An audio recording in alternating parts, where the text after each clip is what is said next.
Let us do Prasarita Padottanasana, wide angle forward bend. Stand in Tadasana. Take your left leg far back. Make sure that both your feet are facing forward and parallel to each other. Breathe in and raise both your hands over the head. As you breathe out, bend from your lower back, placing both the palms on the mat in line with the feet.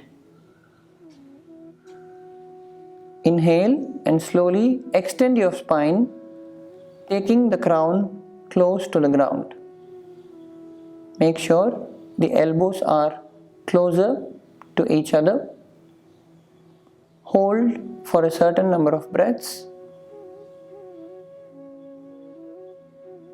Very good. Relax and slowly rise up as you inhale and exhale. Come to Tadasana Sthiti.